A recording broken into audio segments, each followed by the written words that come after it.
locales, y me estoy refiriendo a las iglesias. Por lo menos nosotros nos consideramos un país católico.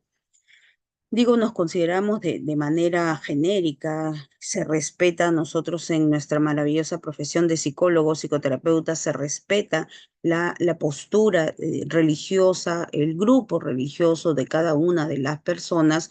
No obstante, se nos considera, entre comillas, como un país católico. Entonces, es más probable que exista una iglesia, sobre todo les digo en zonas alejadas, ¿no? Porque, por ejemplo, si nosotros nos ponemos a ver acá en Lima, en cada distrito hay una o más iglesias, hay una o más comisarías, exceptuando también en algunos lugares muy alejados, hasta se han quemado las comisarías.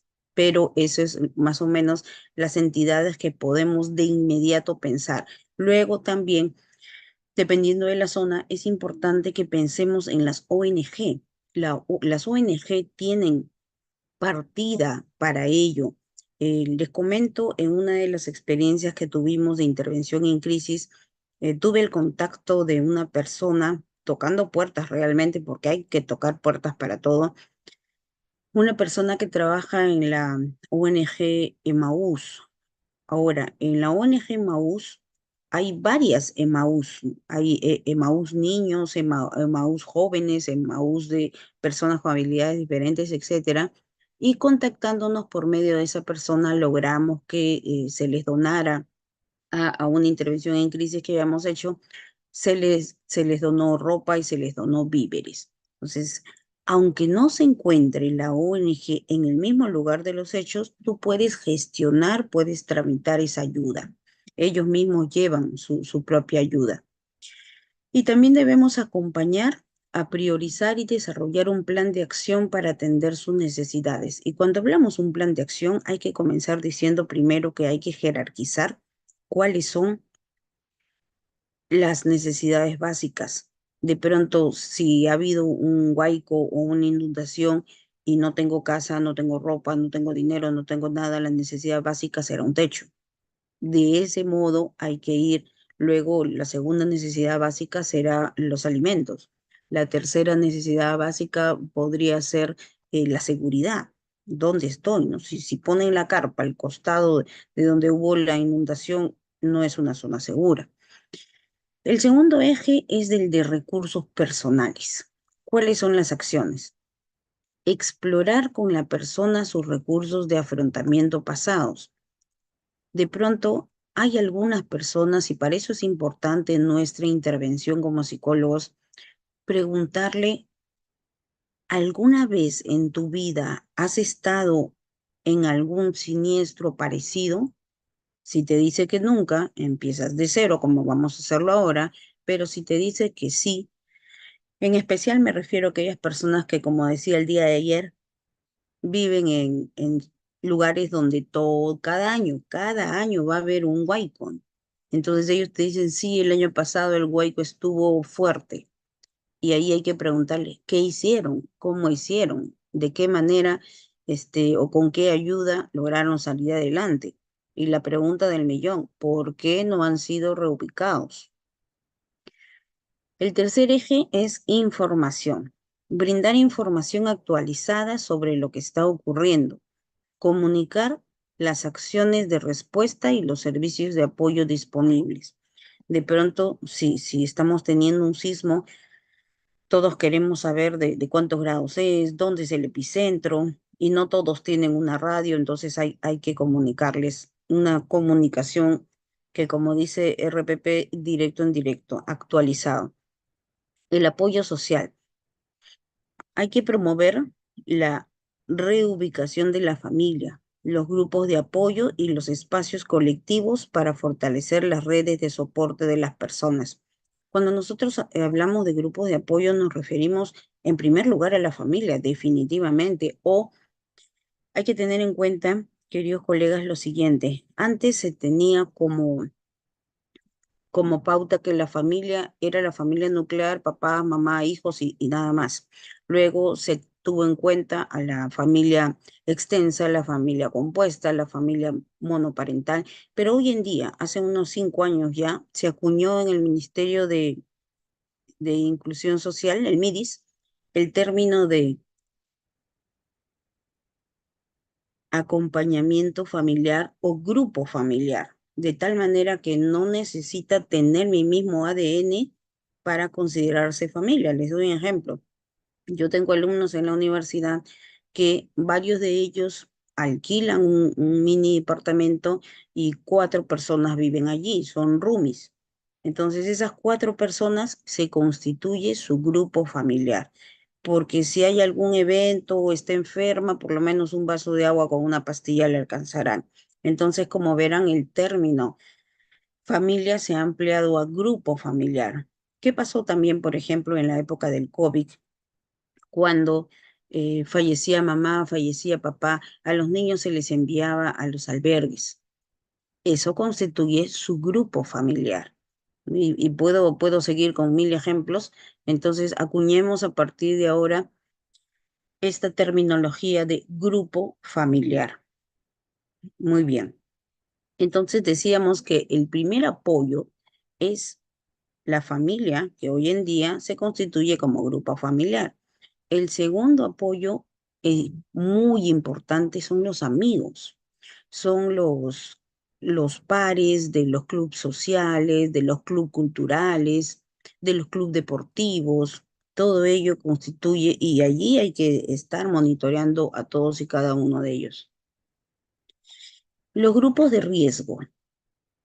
Los grupos de riesgo son personas en situación de vulnerabilidad y decíamos el día de ayer que es vulnerable aquella persona que está débil físicamente, comillas, y débil emocionalmente, comillas, cuya ansiedad es alta, cuya autoestima es baja, cuyas situaciones de conflicto sobrepasan su capacidad de los factores protectores, ¿no? A eso le llamamos situación de vulnerabilidad. Miren la foto, por ejemplo, ¿no? Aquellas personas que estaban migrando a nuestro país están en situación de vulnerabilidad. Cuando tenemos nosotros un duelo, por ejemplo, fallece un familiar, estamos en situación de vulnerabilidad que debido a ciertas características, ya sean biológicas, físicas o sociales, están expuestos a sufrir cualquier tipo de daño. Y eso es en lo que se constituye el grupo de riesgo. Yo recuerdo mucho después de pandemia, cuando tuve la oportunidad de hacer presencialidad, tuvimos el honor de formar parte del programa de reforzamiento de la DREC del Callao, del Gobierno Regional del Callao, donde fue un programa muy interesante, donde trabajábamos psicólogos, maestros, para poder atender a los niños. Dentro de esta coyuntura, la presencialidad se dio con los hermanos venezolanos. En el colegio donde yo me encontraba había como alrededor de 10, si no es más, alumnos por aula. Entonces, se encontraban en situación de vulnerabilidad porque la mayoría no estaban con su familia nuclear, porque la mayoría vivía con familiares, porque además tenían un dejo también, un dejo que era diferente del dejo peruano, y estaban en situación de vulnerabilidad. Algunos de ellos sufrieron también bullying. Entonces, todo esto implica situación de vulnerabilidad. Los niños y las niñas presentan una mayor vulnerabilidad donde nos encontremos, porque están expuestos a situaciones de riesgo por los cambios en el contexto, ¿no? ¿De qué estamos hablando?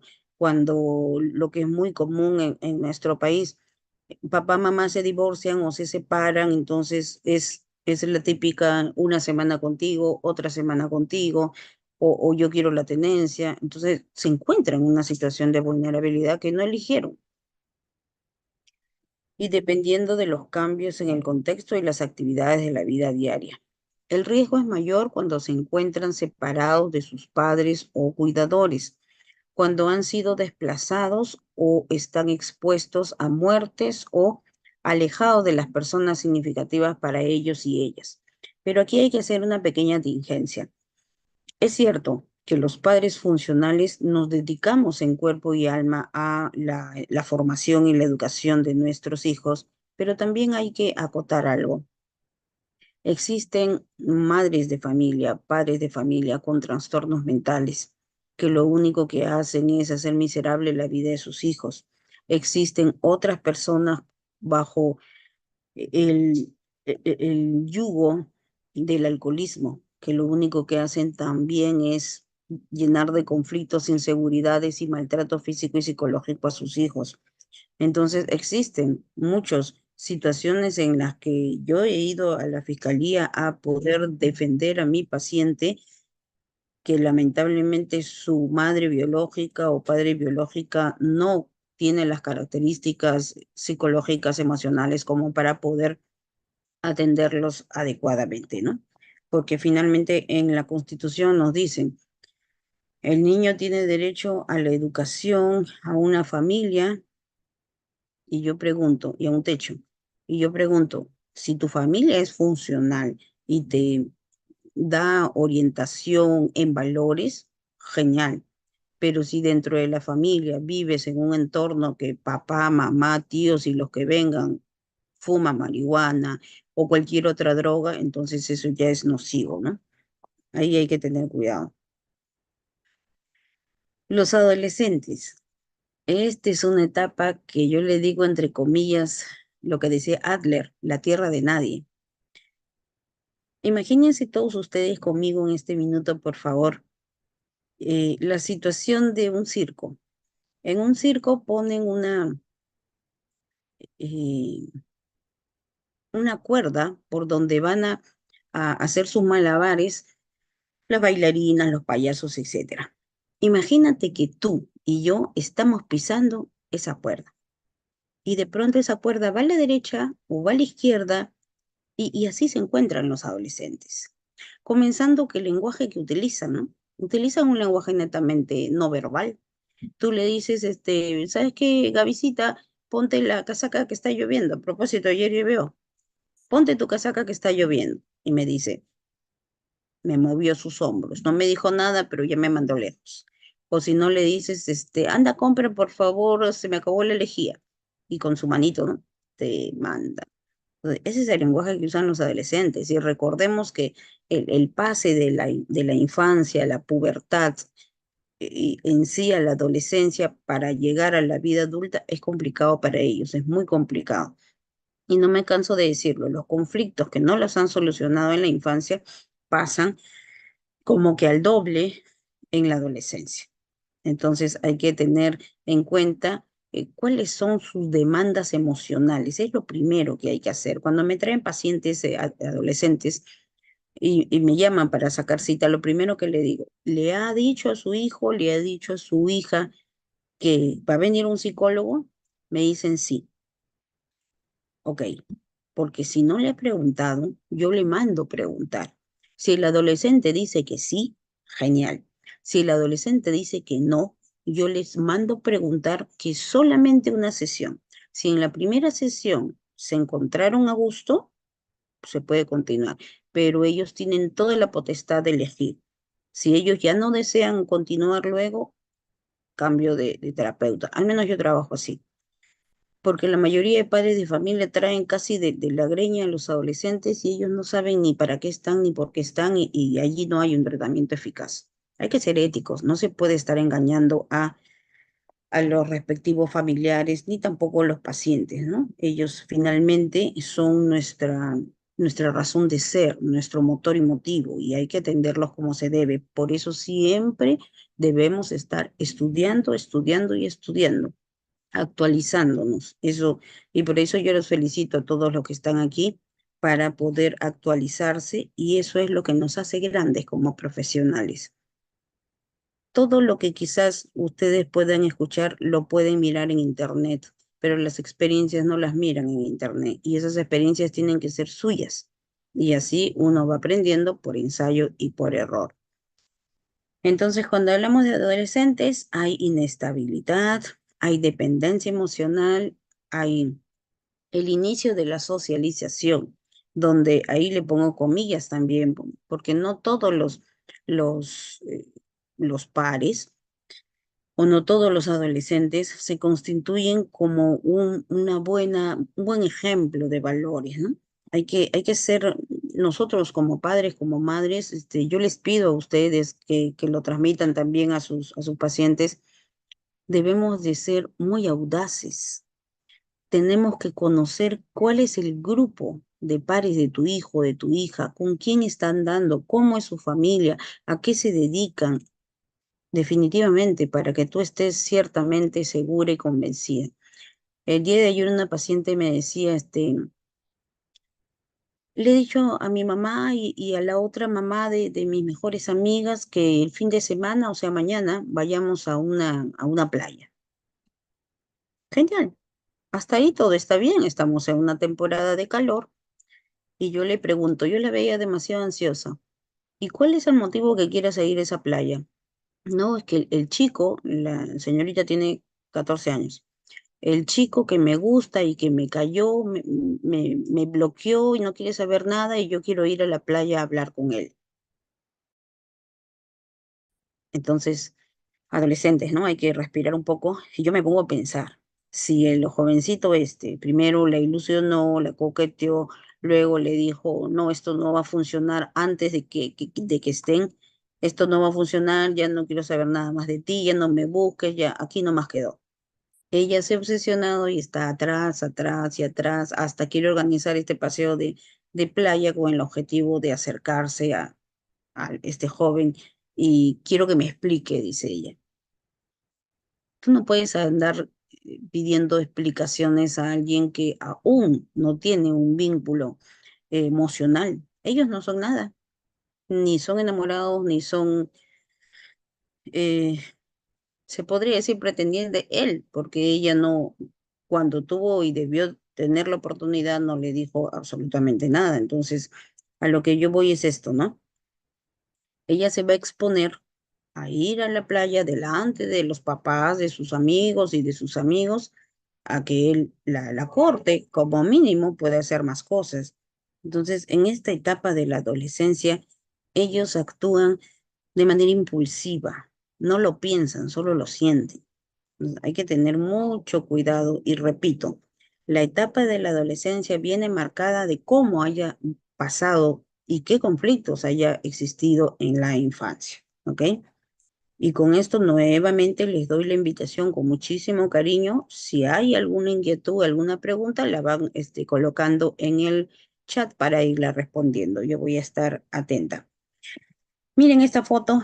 Así deberían estar nuestros hijos, nuestros sobrinos, nuestros nietos, alegres, felices, descubriendo la vida, entendiendo que la felicidad no es tener un carro último modelo, ni una casa con piscina, ni frente a la playa, no.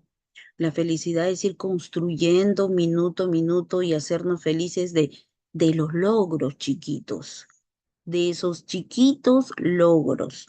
Yo no solamente voy a festejar cuando yo se graduó después de 5 años, no. Tengo que ir festejando cada examen, cada práctica, cada trabajo. Esa es la manera de motivarlos. Así que si tienes hijos adolescentes, a motivarlos y escucharlos. Y va a haber un momento en el que tú no eres su terapeuta, entonces si necesitas ayuda profesional, no tengas ninguna vergüenza. Una vez una paciente colega me dijo, a mí me da vergüenza que mis pacientes, que otros se enteren que mi hijo está yendo al psicólogo. Todos somos seres humanos y en cualquier momento podemos tener vulnerabilidad como lo estamos viendo ahora. En los primeros auxilios psicológicos algo pasa de manera inesperada y no importa si eres psicólogo, si eres ginecólogo, lo que sea, vamos a estar vulnerables todos. Así que les hago la invitación a que acudamos a ayuda profesional. Miren esta hermosa señora que podría ser tu abuelita y la mía. Pueden tener mayor resiliencia.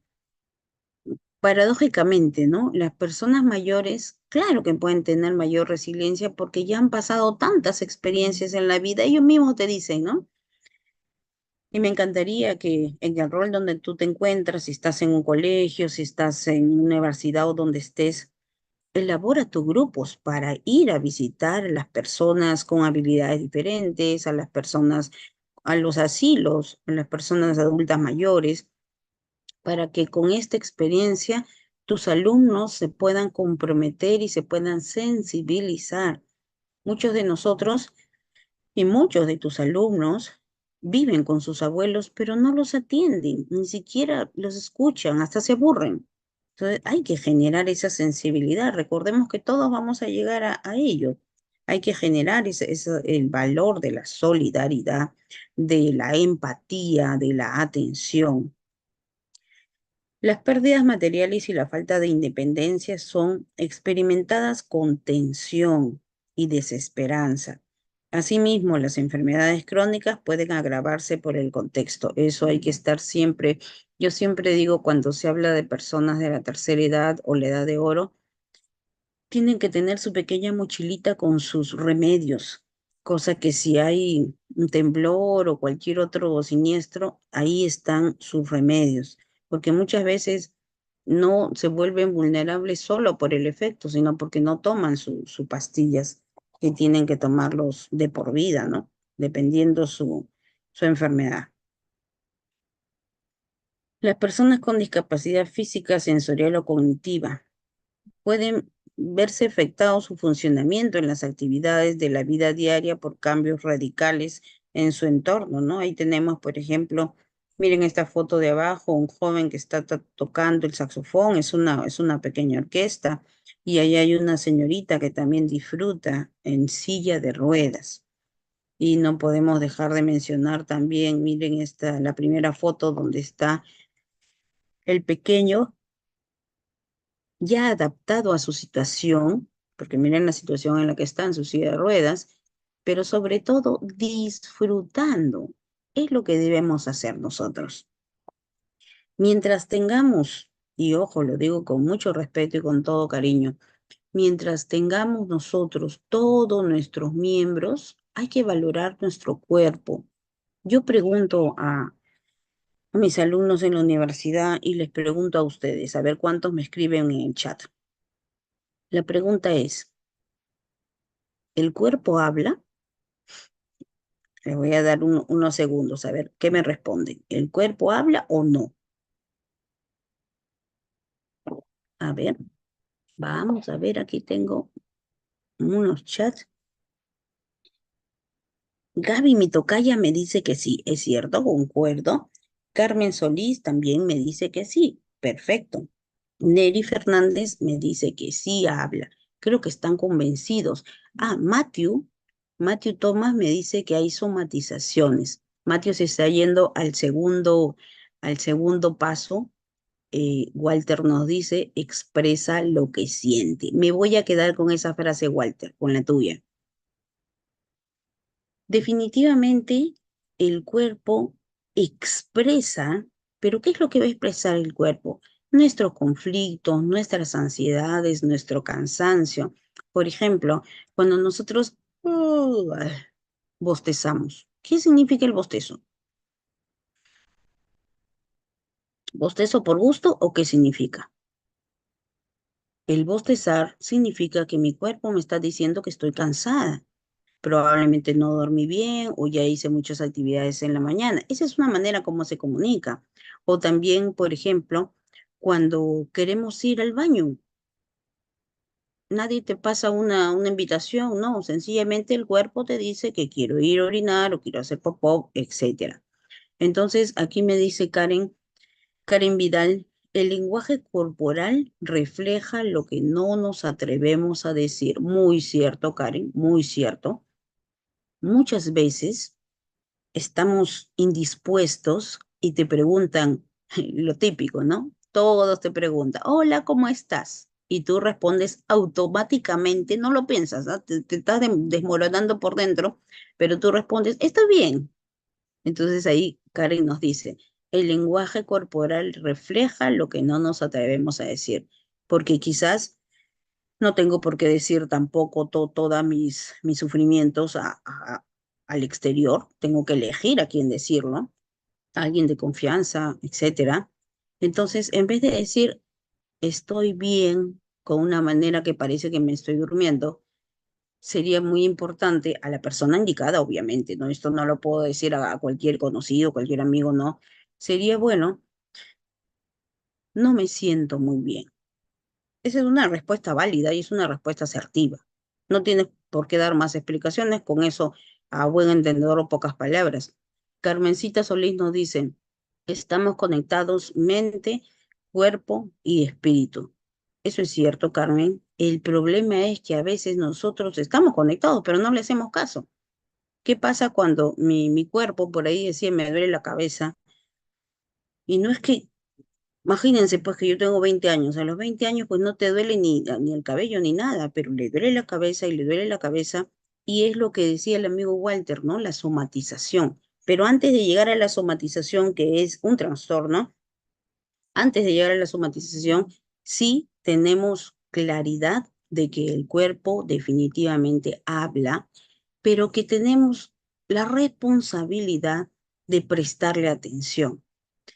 ¿Qué pasa cuando, por ejemplo, sientes, te comes una pizza, te cayó pesada y el estómago se te abulta, se te hincha? Tú no dices, fue la pizza, o quizás algunos sí, pero la gran mayoría, ¿qué cosa dice? La gran mayoría dice, ay, me duele la barriga, ya pasará. Y no le haces caso. Y así nos pasamos, la gran mayoría, me duele una cosa, me duele otra cosa, y no les hacemos caso. Entonces, el cuerpo habla, si el cuerpo sí habla, el cuerpo habla. ¿Qué pasa cuando, por ejemplo, tenemos esa piel de gallina aquí? Cuando tienes miedo, te pone la piel de gallina u otras sensaciones también. Pero vuelvo a decir, tenemos que hacer esa conciencia de escuchar a nuestro cuerpo. A veces estas cosas no, qué linda. Acá me dice, Neri Fernández me dice, mi hígado me pulsa y debo pedirle perdón. Definitivamente. Neri, tenemos que pedirle perdón a muchas partes de nuestro cuerpo que no les estamos haciendo caso, ¿no? La típica gastritis y todas las enfermedades que tienen un correlato. Ahora sí voy antes Giovanita Esperanza dice, hasta sin hacer nada estamos comunicándonos. Correcto. Mientras respiremos, estamos comunicándonos, o por lo menos debemos estar comunicándonos. Entonces, lo que debemos hacer es, uno, por favor, tomen nota para tenerlo en nuestra agenda y en nuestro diario. Primero debemos de crear conciencia en nosotros, en nuestra familia, en nuestro entorno, en nuestros alumnos, de que hay que escuchar al cuerpo. El cuerpo va a hablar. El cuerpo bosteza, te dice que está cansado, el cuerpo de pronto te duele la cabeza, el estrés es muy alto, etcétera. Pero cuando el cuerpo habla y nosotros no le queremos hacer caso, entonces es cuando viene el estrés tan alto que se convierte en una somatización, como nos lo recordaba nuestro amigo Walter. Entonces, qué importante es inmediato, o sea, no debo de dejar pasar una semana, 2 semanas con lo mismo. Y hay gente que te dice, no, ay, estoy con esta garraspera hace 2 semanas. Pero ¿y por qué no le haces caso a tu cuerpo? Nosotros, los psicólogos, los docentes, trabajamos con nuestras cuerdas vocales. Entonces no podemos darnos el lujo de estar mal, menos ahora que empiezan las clases. Entonces hay que crear esa conciencia. Yo les pido, les suplico que me ayuden a crear esa conciencia para que sean los niños desde pequeños los que aprendan a cuidar su cuerpo. Acá Jan Alexander me dice, mi cuerpo me dijo que deje de comer ají. Ah, por ejemplo. Y eso, todos ustedes son jóvenes, pero cuando estén a partir de los 50, ahí van a tener las prohibiciones, ¿no? Que dejes el ají, que dejes la gaseosa, que dejes la sal, que dejes el azúcar.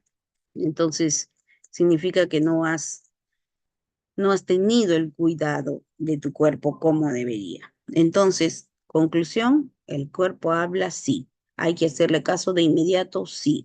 Si pasa más tiempo, se convierte en un trastorno cuyo nombre es somatización. Y la somatización no es otra cosa que el estrés tan alto que se deposita en una parte de tu cuerpo, que puede ser la cabeza, puede ser la garganta, el estómago. Tuve una paciente que desde que yo la conocí, todavía es directora de una institución grande que tiene nivel inicial, primaria y secundaria. Esta directora tuvo problemas